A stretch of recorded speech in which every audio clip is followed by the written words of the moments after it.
And, Happy Easter. Happy Easter. Happy Easter. Happy Easter!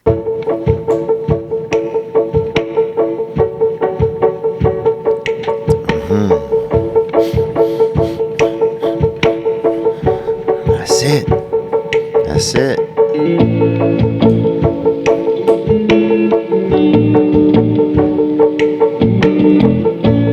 That's that soft hitter coming in right there.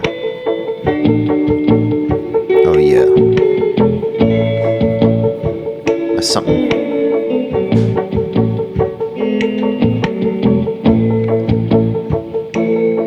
Yeah, that's something you could wash a baby to right there. Imagine you washing a baby.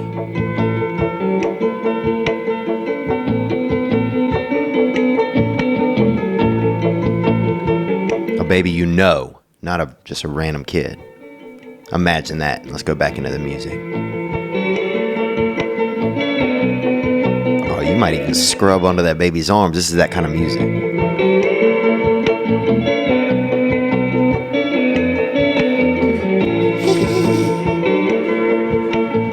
Happy Easter.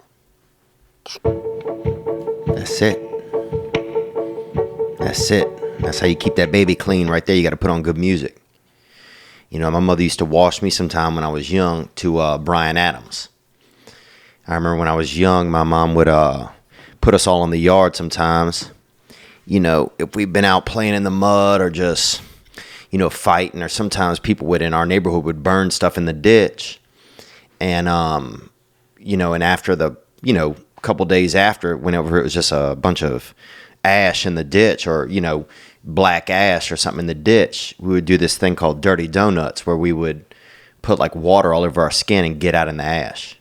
And you would get ash all over your body and you would look, I don't know, I guess kind of fun a little bit, but mostly just kind of covered in charcoal. And I always remember that was kind of like a fun thing we would do. And then my mom would spray us down with a hose out in the yard all at once. She would wash us all at once, and she would put on some Bryan Adams sometimes in the house while she would do it. And I think it's probably more fun. I don't have any children, but it's probably more fun to wash your children to music than just sitting there washing them. So, but yeah, this seemed like the kind of music you would wash a baby to. And this is called Seth Saves Spring from Isaac George. Oh, yeah. Oh, yeah. And that's definitely something that you would clean a child to. What's up, guys? Happy Easter. Thank you guys for being here with me today. I hope your weekend was good. I'm down here in Baton Rouge. Louisiana. And I'm down here by my brother's house because he has a house down here. And he's married. He has a family. I've been here before. If some of you guys are on the YouTube, you'll see, a regular background that you've seen before here whenever I'm down here. And I've had a good time, man. I had fun down here. Get down here into the South and you see people.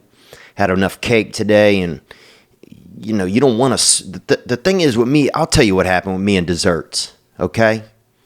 So here's the thing. I'll have there'll be a dessert at the party, and I'll be like, I'll have a little, But then here's the thing. Other people come to the party late, and they bring another dessert, and you don't want to let them down. I don't want somebody to just see me just look at their dessert and walk off. Like I'm some kind of, like I'm like a deadbeat dad.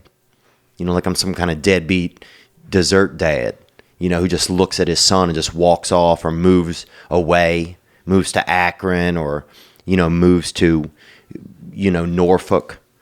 I want to be, that participant. And so if I see a dessert and it looks good enough, I have to stay there and spend some time with it. And that's what happened to me today. I didn't plan on eating a lot of desserts, but next thing you know, somebody showed up with this and somebody showed up with that. And then somebody put a bunch of animal crackers in the oven and fucking baked them. And they were already baked. But now they're hot animal crackers. My defense is rest. And I'm guilty. I'm about to prosecute my stomach with about 30 of them matches. And I had some Mississippi mud. So, this beautiful tall lady showed up with a thing of Mississippi mud.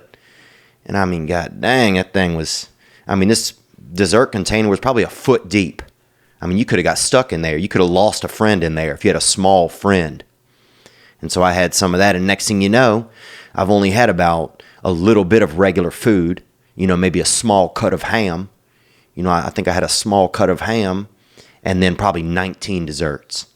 And then I can't even feel my face because I feel like my whole face is just infested with sugar. And then I just start not feeling good, and then I'm depressed, and I'm like changing into my running clothes, and everybody's like relaxing because it's Easter, and now I'm that freaking creep that's going for a run on Easter, and it's just, sometimes when you get into that, I get into that Bermuda Triangle of desserts, and it just can be dark for me.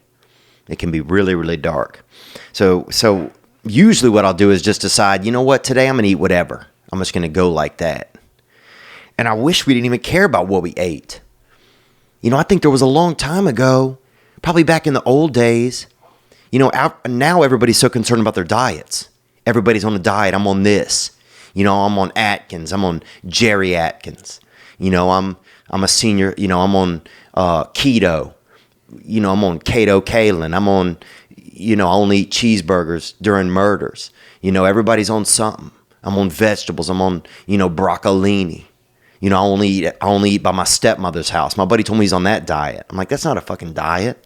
I'm like, you're gonna starve. You're an idiot. But everybody's on some type of diet. Somebody's like, I'm on, water and limes. Like, that's not a diet. That's somebody that's, probably gonna die on an island. So some of this stuff isn't diets. Sorry, there's a call came in and I have a ringtone of a teenager. But yeah, everybody's on a diet. Everybody's on something, and it's just, but back in the old days, you weren't on a diet. If somebody shot an animal, that's what you ate. If somebody killed a bushel of corn, that's what you ate. Somebody showed up with a little bit of Labrador, a couple of Labrador medallions, that's what you ate. That was it. I mean, there were probably years where people were eating this or eating that. I'm not trying to be vile, but people were, having German Shepherd for dinner. A long time ago, in the 1700s, come on. People were having ham, ham was, you kill a pig and that was it. Somebody shoot a dove or an owl, and that was it. And that's what you ate. There wasn't an opportunity for all this dieting. But now, once we get a little bit more sedentary and that food starts to build up in us. So it's just a different time now. And so now, we're a little bit more concerned. And we didn't have mirrors back then. That's another thing. Maybe instead of dieting, we just get rid of all the mirrors. Have we thought about that yet? I mean, sometimes I wish we could just have a big mirror burning. Everybody just shows up and throws a damn mirror into a big gorge. One of these empty gorges, and just throws a bunch of gasoline in there or turpentine and lights that bitch up. Let's burn these mirrors so who knows who's fat? Who knows who's out of shape? Who knows who's feeling a little, if you lift your arm up and you can't lift it up. Or if your underarm just, I got a buddy, he's got, his underarms have kind of become tits under his arm. And they still have all that hair on him, that underarm hair. So he'll lift his arm up, and it's like this just hair tit kind of pops out from under his arm. And I don't know why. I don't know what's going on with him. He's like, I'm thinking I need a diet. I'm like, I think you need a haircut on them tits first and go from there. But it's, it's just, before we were infected with all these diets, I think we used to enjoy our time a little bit more. And I guess if I could look back on today a little bit, I probably wish I would have not thought about, calories and all of this and that as much, but I would have just been, more focused on the day. But we had a nice weekend, had a bunch of crawfish. And crawfish is just it's just a fancy snail that's down to fuck, really. I mean, that thing it's like a shrimp that's, I've talked about it before. Crawfish is just like a shrimp that's from Rome. It's basically a Roman shrimp. And those things, they are, when you get down here in Louisiana, especially in this time of year on Easter, it's not surprising to go to a crawfish boil where somebody's boiling 400 pounds of crawfish. 400 pounds. And you get that and eat that. And I guess when you do get down here in Louisiana, it is a little bit more like you eat what's available. You eat whatever. I've talked about it before, but I had I had some family members. They killed 2 owls for Thanksgiving a couple years ago. You know, they were short on funds at the house, and you know, the dad was selling tires. He used to sell used tires. And you know what? You think people a lot of people nowadays, they just get fucking new tires. You know, that used tire market is, I don't know if it's non-existent or what, but he would, you know, they didn't have a lot of money, so they had 2 owls, and they fattened up a couple owls. And you might ask, well, why did they have 2 owls? Because one owl doesn't have a lot of meat on it. An owl is basically like a skinny woman in a thick dress. That's what it is. Owls look fat. They're not. They look like they store in a lot of meat. They're not. They're not at all. So it's really a ruse that a lot of these owls put on. But anyhow, man, my mother used to, I remember she used to hose us down and put on some Bryan Adams, and that was a good time back in the day. And I do think it's probably more fun to wash your children to music than it is to just wash your kids like some kind of creep in the silence. You know, like it's some kind of damn, you know, I don't know. I don't even know. It just sounds real creepy, washing your kids with no background music going on. Sounds like a real, like a crime or something. But anyhow, welcome, man, to this past weekend, and it is April. It is spring. It is April 2nd, actually, and I'm down here in Louisiana. I'm not going to make this a crazy, wild episode because, you know, it's Easter, and I've been relaxing, you know, and I got them. I mean, I had so much frosting today. Dude, I would test positive. I would test positive for frosting. If you, you know, I think if you took my blood type right now, I would probably say Swiss Miss. I would come back positive for Swiss Miss. I'm just, you know, I got that all in me. I got that confetti. Because my nieces made me a cake, and I'll be honest, these little motherfuckers can't bake shit, dude. But I ate it. You know, and that's another thing. These children show up with baked goods, and you have to eat them. You know, they want you to eat it. Like, what is it? It's chocolate chip. I'm like, it's burnt. You know, and it looks like a fish stick. But whatever. That's what's going on, man. And happy Easter to you guys. And I remember, you know, I think it's fun, you know, hiding the children's baskets. You know, my nieces and nephews, they got all their baskets hidden. And they, you know, I get over here today and they're telling me where they found it under the table and this and that. And I started thinking about the Easter rabbit. And, you know, they were saying, yeah, the Easter bunny came. And I'm thinking how lucky it is if you're, you know, back in the day, whenever they were, you know, auditioning animals or whatever to get the role of the Easter animal. Because that thing could have been anything. Think about it. That could have been anything. Could have been Easter mongoose, Easter swine, Easter orangutan. That could have been anything. But it's, you know, that rabbit got that job. And if that rabbit doesn't book that role, then rabbits I don't think they would have had some of the luxurious life that they've had. Because think about it. Rabbits, they're basically fat squirrels that fuck a lot and have big eyes. That's what a rabbit is. So to see them book that gig of being an Easter animal and, you know, being that, they're like the Napoleon of candy. You know, to see rabbits get that gig and get out there, it kind of shaped their whole existence, I feel like, at least in America. You know, I don't know what animal is the Easter animal in other countries. It could be I don't know what it could be. They could have an Easter cricket in Spain. You know, they probably have an Easter kangaroo in Australia. I don't know. Because otherwise, rabbits are, I mean, they're kind of a strange animal. You know, they'll fuck anywhere. You know, they got that they got that Jamaican blood in them. I don't know if you have any friends that are Jamaican, but man, you leave two Jamaicans behind you leave two Jamaicans behind a shiffer robe. You'll come back a little while later. There'll be 19 Jamaicans there. Jamaicans like to, you know, hit it and spray and make more Jamaicans because Jamaicans are partiers. They like to have fun. So if you have another Jamaican around you and y'all can make other Jamaicans, you're like, fuck yeah, let's make a party. You know, they're not fucking to procreate and to make a family. A lot of Jamaicans are like, let's fuck so there's more people at this party. And that's how, otherwise rabbits, I think, would have just been like that. They would have just been like, this animal that was out fucking all the time. But instead, rabbits booked that role of the Easter animal, and they got that. They have a little bit more je ne sais quoi. And that's French.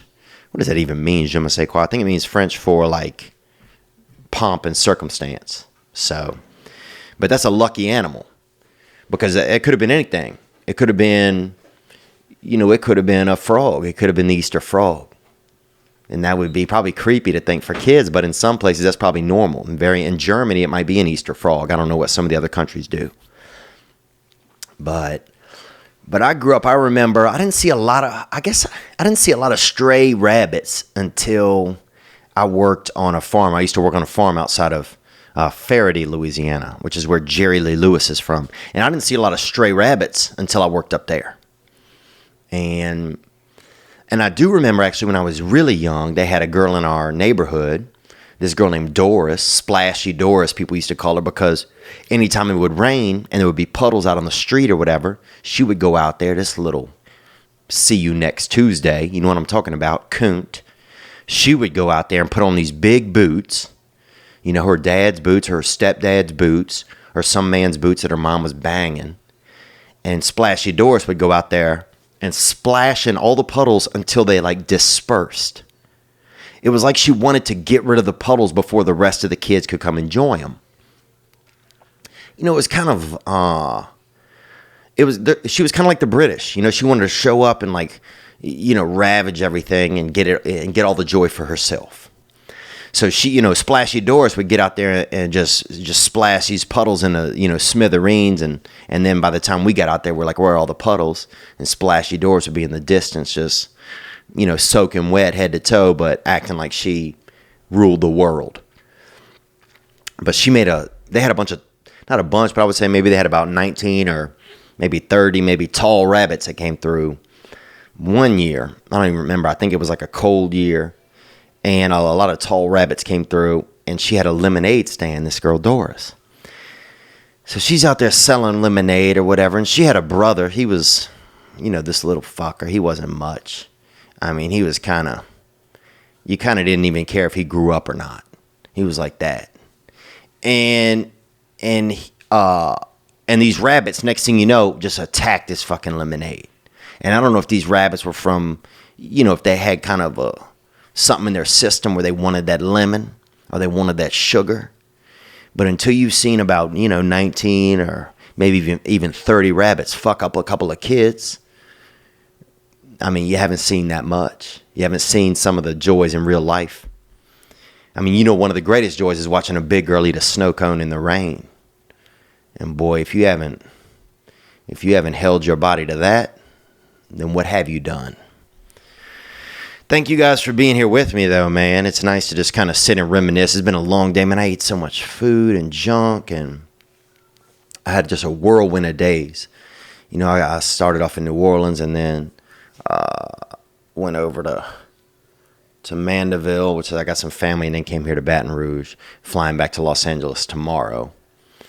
And I was thinking, we had our first guest last week, and I want to thank everybody for supporting that. Jay Moore came in.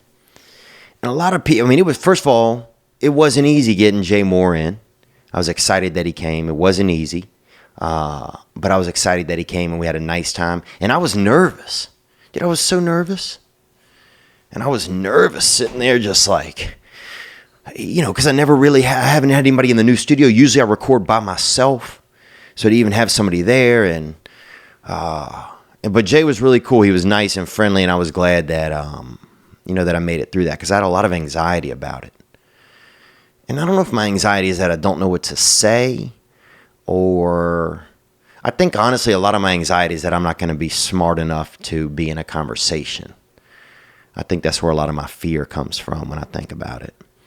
That what if I start talking about something and, but I guess a nice person in a conversation, they're not going to act. I guess there's a difference between somebody being smart and acting smart. Like, I'm fine if somebody is smarter than me. I would imagine probably 80% of the world is.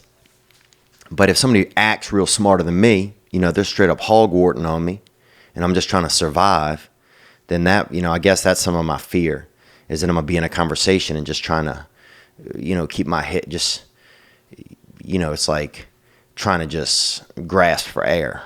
So that's some of my fear, I guess. But we had some calls that came into the, that were supposed to be on the Jay Moore episode, but, as it flowed, I didn't know if we should like go to some calls or talk about the news or anything. So we just kind of made it through it. But I'm going to hit you guys with a couple of calls right here. And I want to thank again Isaac George, who sent in that song for the intro. That is Seth Saves Spring. And we're just going to kind of meander through a couple of these calls from you guys that have come in over the last 2 weeks. And then we will, we'll make it through. I mean, this is the start of spring. This is April. April's that time. It's like, this is like the rain. It starts to dry up. So, Splashy Doris is probably getting pissed wherever she is. What if she's like 35 now or something and she's still out there splashing? That's crazy, man. It's crazy to think that things you could do when you're a kid, if you do them now, you probably go to jail. You run up to somebody you don't know, put gum in their hair, you could probably go to jail.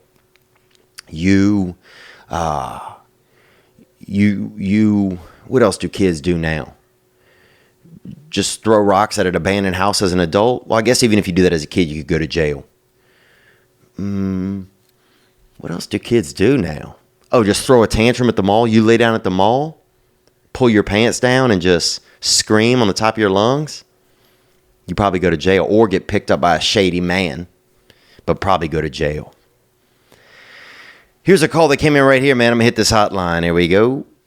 Hey, Theo. This is Andrew calling you back. I called last week from South Dakota. Thanks for calling, Andrew, from South Dakota.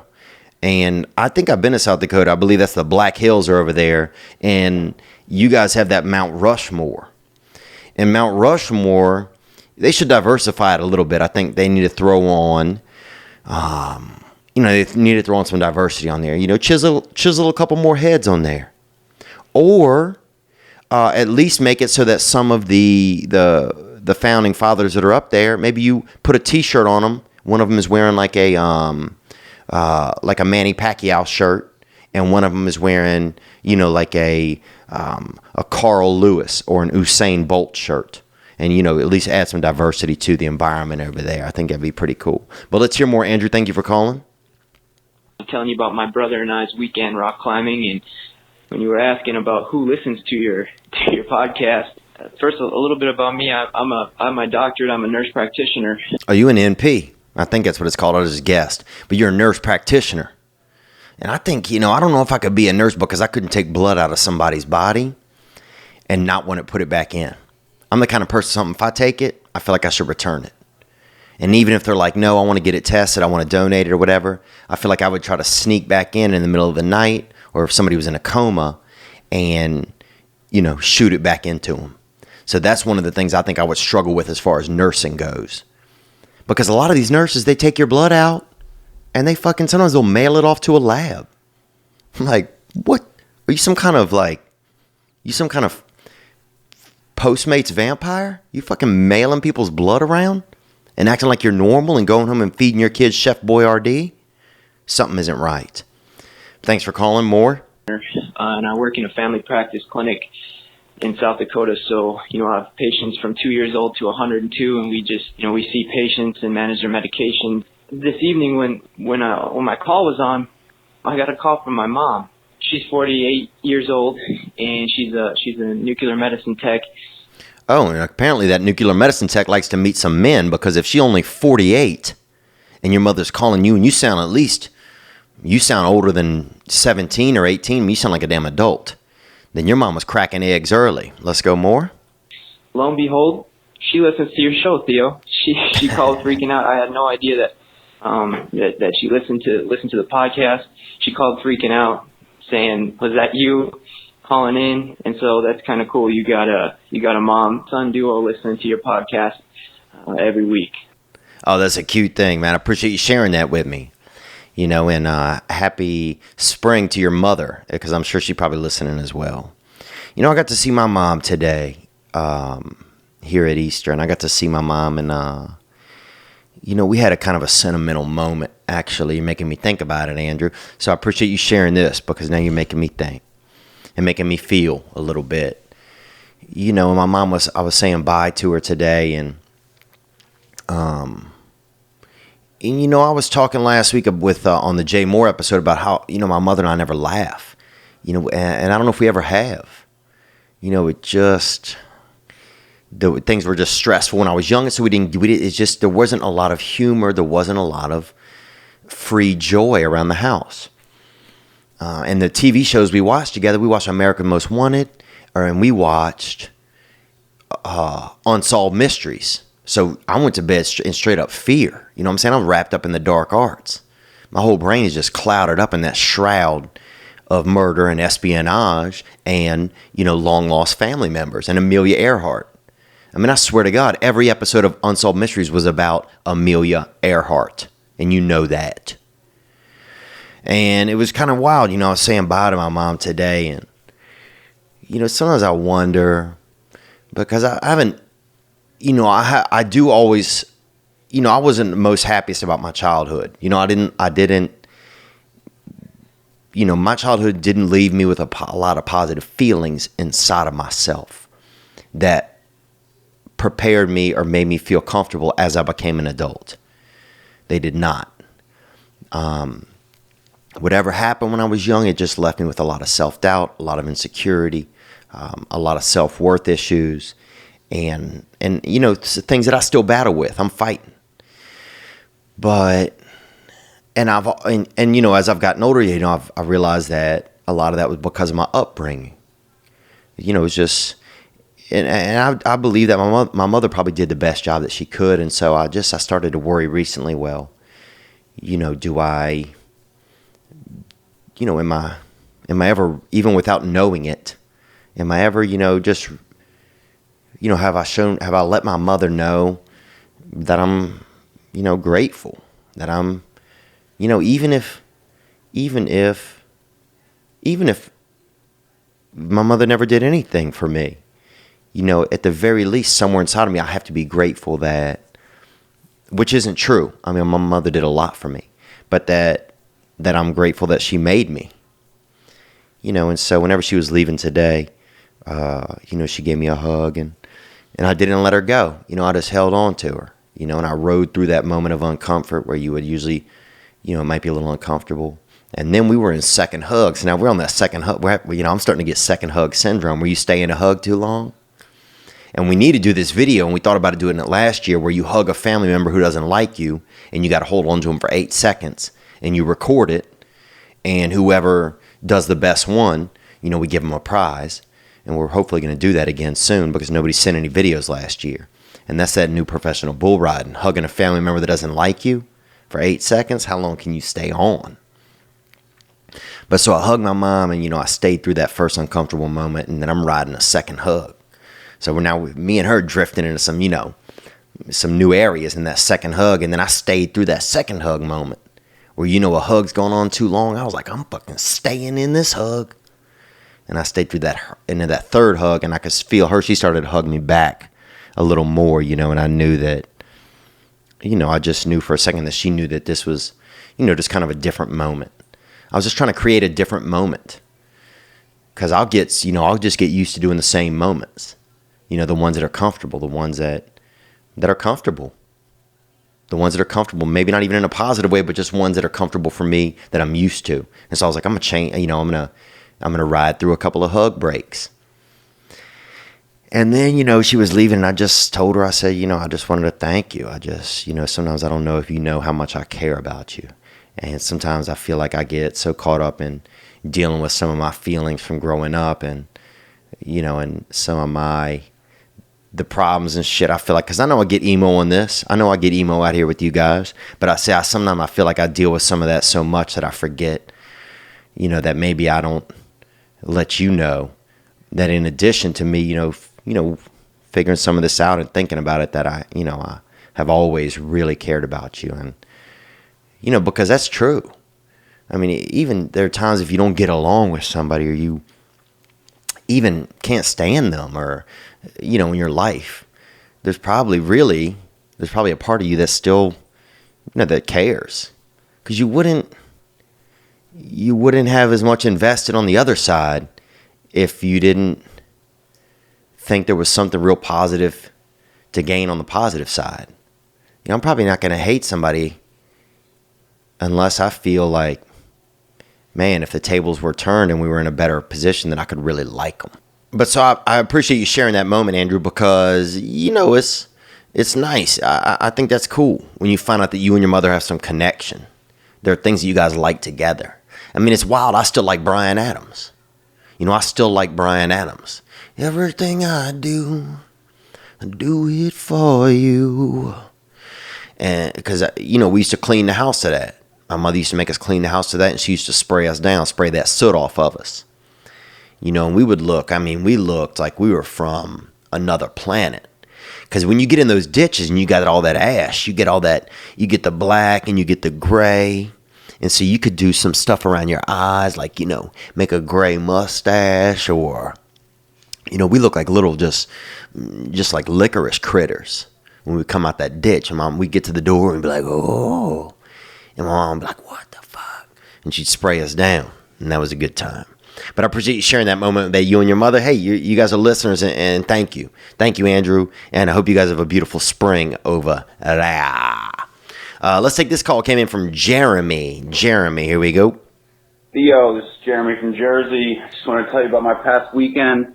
Thank you for calling, Jeremy from Jersey. And I'll be in Hasbrook Heights, New Jersey in a couple of weeks, April 20th and 21st at Bananas Comedy Club. All right, let's hear more. On Thursday, I broke my foot playing basketball. Oh, you broke that foot, huh? So you down to one hoof. They call you one hoof Jer. Now you out there storking. Now you can only play center, and you can only play it on one leg. This ought to be good. Let's hear more. Here's the kicker. This coming Saturday, I'm getting married. So you get married on that one leg. So you got 1 foot in. You got 1 foot out the door already. That was ridiculously sad. Onward. My fiance was not happy about it, to say the least. Yeah, well, she's not happy about it because you're coming in clumsy. This is a time when you need to be shining. This is a time when, if anything, you need to sprout another leg, or sprout a second cock. But you're out there, you only got 2 wheels and you blowing one of them out, playing hoops at whatever, 35. Like, who you supposed to be? Huh? You Kevin McHale? You Muggsy Bogues? Who you supposed to be, man? You stunting out there at the YMCA, dog? Shut it down. Sometimes I see men, 45-year-old men out there skateboarding, going off of ramps and shattering their spines. And I'm like, well, no fucking shit, dude. Skateboarding's for children. What if I was still doing finger paints all day in the afternoon? And you expect me to think, Picasso, that, because these skateboarder men, they'll be like, oh, I'm a Tony Hawk fan. Well, that's great. But you're not Tony Hawk. He is. What you are is a man that's about to probably end up in a wheelchair soon. And then his wife's going to have to work all the time and make that money. And you're going to be at home in that chair eating TV dinners. And that's, and that shit will ruin a marriage. But anyhow, thanks for calling, Jeremy. Let's hear more. It wasn't until about 3 days in where she started feeling bad for me. But she's been taking care of me, so she's definitely a good girl. Wow. So it took her 3 days to feel bad for you? Yeah, I could imagine that. Because a woman, dude, the wedding, that's everything. You just have to look good that night. The next day, you could lose your hair. You could mail your dick to another country. You could do anything after that. But that wedding, that's it. You got to show up. You got to have if you have tits under your arms, you better give them haircuts. That's the night you got to show up, that wedding night. After that, who cares? Who cares? A lot of women don't even care if you go missing after that. You could disappear on a cruise. A lot of them don't give a fuck. You need to show up for that night, make it legal, make it legit. So they got that alimony paper coming in. You'll need to have the big thing, get the pictures. That's what you got to do. That's your responsibility as a man. And you out there fucking shooting hook shots. out there at the DFW, out there at the American Legion, playing on a men over 35-year-old team, the Rattlers. We're the Rattlers. Y'all ain't the fucking Rattlers. Most of y'all work at the bank. Okay, so we got to tighten up, Jeremy. Let's hear more. So this past weekend was a bad weekend. Next weekend will be a good weekend. And then on April 21st, I'm coming to see you at Bananas Comedy with my buddies. So, damn, man. Well, I feel bad about making fun of you now. Well, thank you. Thank you. I'm excited you're coming out to Bananas. I didn't know that. I hadn't heard the whole call. And look, hopefully you'll be better by then. That's what I'm saying. Obviously your wife is a good lady if she's helping you already after 3 days. It does sound like you got a good woman. It sounds like, hopefully this is the only time that you break a foot. I mean, things happen. They had a man somewhere, he was supposed to get married, and apparently the day before he was supposed to get married, he married a different woman. So, at least you're not doing that. At least you're just breaking your foot. I mean, you got to look at the bright side, I guess. But I'll see you in New Jersey. I don't know if any of that even made any sense, brother. But I'll see you in New Jersey, gang. Oh, and also, if you got to wear that boot, at least deck that thing out. I'm out here. I'm at a crawfish boil today here in Louisiana, and the first time ever in my life I've seen a man with two. You ever seen those people that have? So sometimes if you hurt you break one of your tarsals or you bust a foot, you got to wear that boot. You got that RoboCop unit, that big. It almost looks like you're going snowboarding, but you're not in the snow or anything. You're in a regular area. And this gentleman, he had two. He had one on each foot. So he just, he was Cupid shuffling everywhere. And I've never seen that before. But just be thankful you only broke one foot. You could have broke your neck. And now you got to be, now you and your wife got to, your wife has to, you're going to be probably in a wheelchair most of your life, or in like a uniform, a robotic outfit. So at least you just broke your foot. At least you can still stand there and tell your wife you love her. But at least stand up, even though you only got one leg. I'd stand up there on one leg. Because I don't know if I don't even know if a marriage is binding if you're on one foot.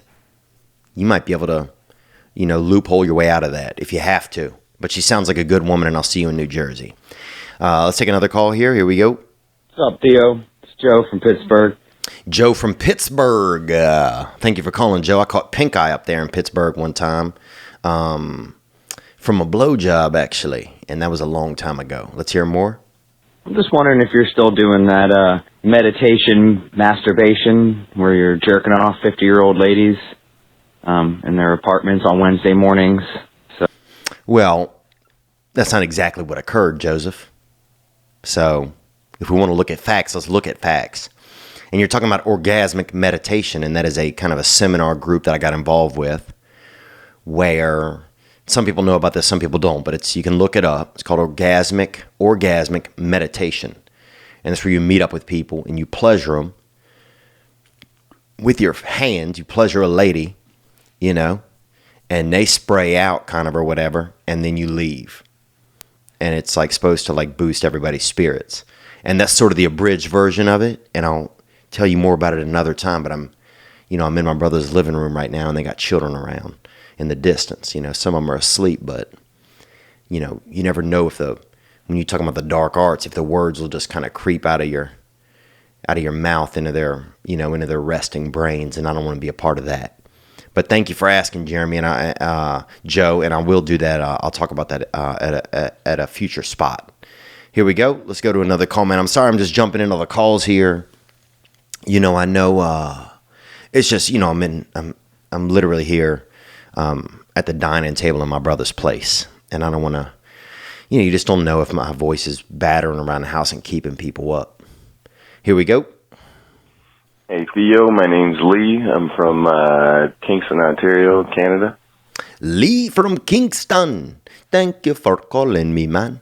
It's Lee from Kingston. Here we go. I got a little bit of a snafu here. I've been with my girlfriend for about a year now. She doesn't participate in any cocaine use. Oh, so she ain't on that dust. And Lee apparently, and that's another way people will sometimes say that they own that dust, is by saying somebody else isn't, you know? Like you show up with your buddy Carl and you're like, hey, this is Carl. He doesn't use cocaine. That's basically throwing Carl under the bus. And it's just a nice way of saying you do cocaine. But thank you for calling, Lee. I'm glad to know that your lady doesn't do it. Onward. Or any drugs for that matter. I got a day booked this Friday to go to a Nordic spa for a couple days with her. Nordic spa. Now that sounds like a trap to me. I don't know if you've ever seen Game of Thrones, but a Nordic spa sounds like a trap. You get in the water, you know, you feeling good. They say they got all kinds of special things in the water. Ivory, mint, juniper, honey, cinnamon, all types of stuff that's supposed to get into your body and make you feel good. And then, kadal, a motherfucker shows up in deer furs and fucks you up. A Nordic spa? Let's hear more. It's going to be a little vacation. I was thinking about bringing some cocaine along and dipping into that, but I don't want it to ruin the time here. I'm wondering if you ever dip into that while you're with a female that she doesn't participate. So I definitely don't want to ruin the weekend, and I'm just wondering if you have any tips for me, or what you think I should, how you think I should attack this. Ooh, man, I love this call. Thank you. Well, look, I'll tell you this. You know, you do a couple of speed bumps and you start just chewing on that little antelope mouth. I mean, if you want a little bit of cocaine, boy, I'll eat the fucking ball bag off a cab driver. You know what I'm saying? You know, I'll eat the damn tits off a nun on some cocaine, boy.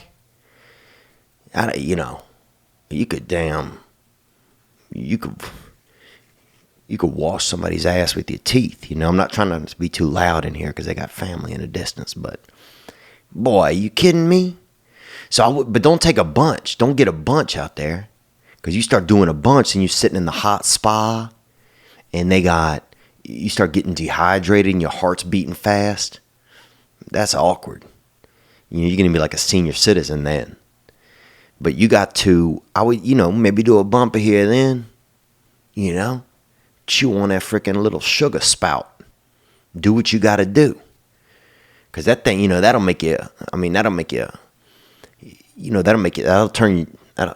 cocaine will turn your tongue into Magellan, if you know what I'm saying. That thing will get out there and look for new lands. So you might be able to treat your lady right if you got a little bit of that dust in you. But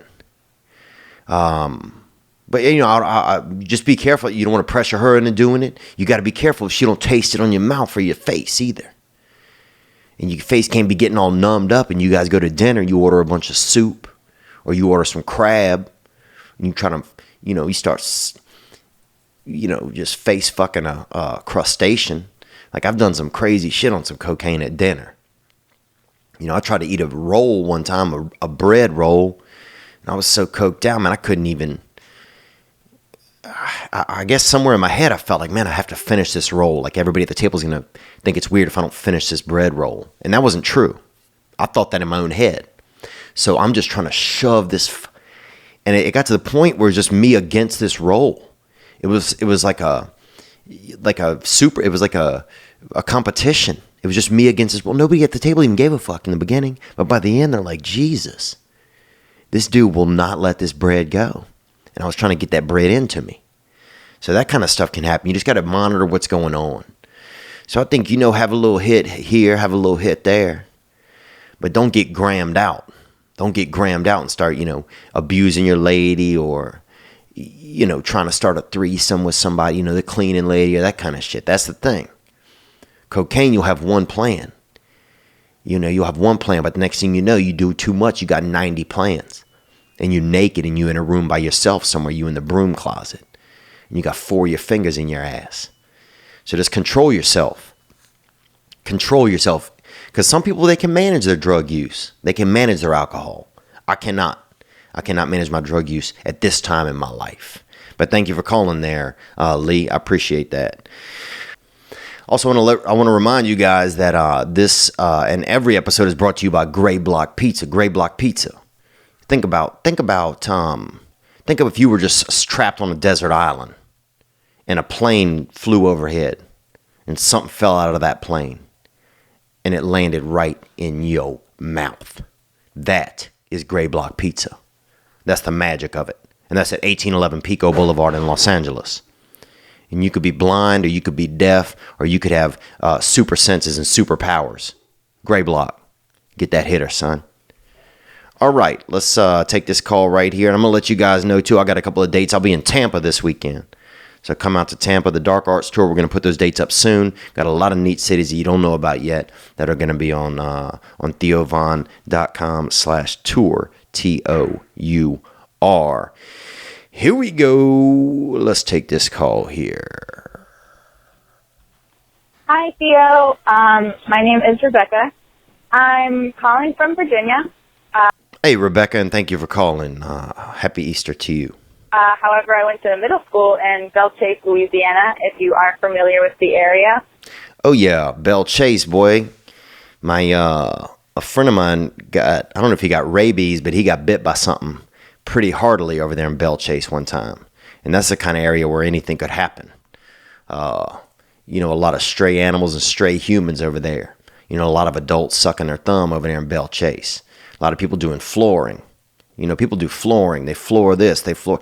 That's the thing. You get into certain parts outside of New Orleans, everybody does flooring. You want flooring? People are like, I got a floor. They're like, you want a floor on? You want double floors? Like, what is that? You want floors on the ceiling? That's what I'm saying. You could do. Then you could walk on your hands and feel like you still got a chance with your feet. You could do flooring anywhere. Flooring over the windows. Just once you get outside of New Orleans, everything is flooring, and that's the flooring belt. But let's hear more. Thank you for calling. Hearing you talking about having children in a previous podcast reminded me of a dilemma I'm facing. I am going to be marrying absolutely amazing person in May.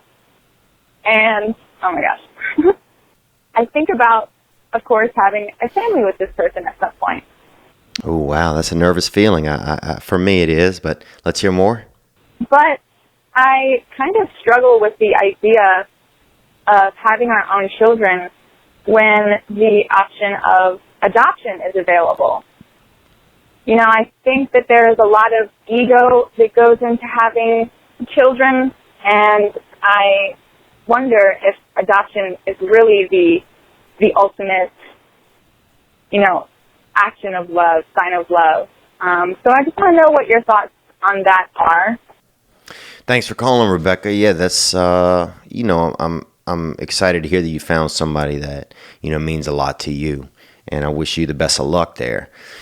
So, yeah, that's a great question. I mean, there's a lot of parents I see that I see parents that have children that are just almost like they just get them all decked out with nice cars and nice clothes, and it's almost like the kid is like an extension of them, but almost more like an advertisement for the parents. I see parents that seem super involved with their children, and they just want to be I guess you can't help but to want to be obviously you need to be a provider, but they just want to be there for them, and they want to help them. They just want to give them the best opportunity to have a comfortable life, maybe to learn from some of the things that they didn't have as a child, and then to be able to hopefully find some ways to offer those to their kids. But, when it comes to adoption, I don't know. I've never had anybody in my family that's been adopted. One of my buddies has, and, he talks about it a little bit sometimes. I can't imagine what that's like. I have a friend who does foster care, and he fosters a lot of children. And that it's always, that brings, that'll bring a tear to my eye sometimes thinking about that. When I see pictures of him and, him and his wife bringing these people into their lives and bringing these children in, it really makes me feel something. But I think, you just ask your heart about that kind of stuff. I don't know if it's egotistical to have a child of your own. If you think you can be a good parent, if you care about raising children, it's probably okay. You could try to do one of each. You could try foster care first to see if it's something that you're good at. So I think it's nice that you're thinking about it. I think it's nice we're talking about it. Maybe there's other people thinking about it. Sometimes I used to read that book, Cider House Rules, all the time. And those kids out there, they trying to, if you go into a foster place or a adoption center, all the kids, they put on like a nice shirt, or if they don't have a nice shirt, some kids will put on like a vest or a cape. I remember a friend of mine one time saying he went to an adoption place, and one kid, he didn't even have a nice suit, but he had like a vampire outfit. And this motherfucker's dressed up like a vampire, thinking he's going to get adopted. I'm like, damn. I don't know if people are going to want a little vamp at the house. So I don't know what kind of, haberdashing guidance they have in some of these joints. So they might be able to use some help when it comes to even, clothes and stuff like that, some of these kids. But I think it's a great idea. I think anything that we can do to help is a good idea. Maybe one day I would like to have it. Try and help if I can handle it. That's another thing, it's like, can you handle it? Do you know if you can handle it? And I'm sure after you have if you have one child of your own, or if you do foster, help out some foster kids, and maybe you'll get an idea of it. Because I also have friends who have adopted kids like from other countries, and some of that shit has gone astray. One of my friends adopted a child from Russia. This little girl, the girl burned her house down. And they don't tell you that when you're reading the pamphlet on the child, if they do arson. So it's hit or miss. It's hit or miss out there. But what else, man? I think I'm gonna wheedle it in for tonight, guys. And I don't mean that. I appreciate all you guys support and for listening and being supportive. But it's just, I'm just in a tough locale here. I got the family. They got people in the kitchen right now doing dessert and stuff, and I'm out here talking about, Russian children burning shit down and people jerking off and stuff. So I just don't know what's appropriate. Somebody's heating up some Totino's right now, thing of pizza rolls, but I might have to get me a couple of them things. But I appreciate the support. I'm excited to get some new guests in coming up.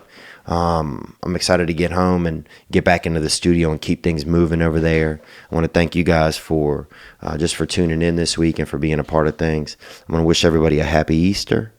And we'll get back into the regular flow of things this Thursday.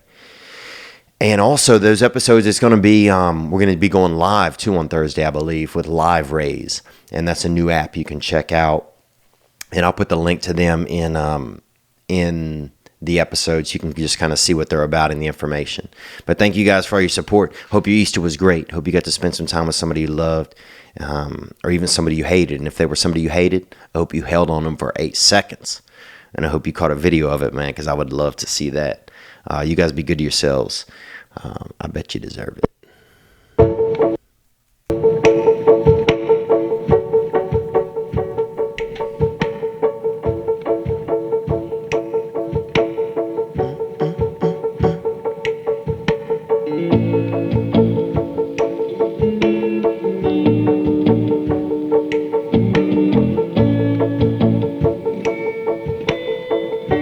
That's it.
Happy April, guys.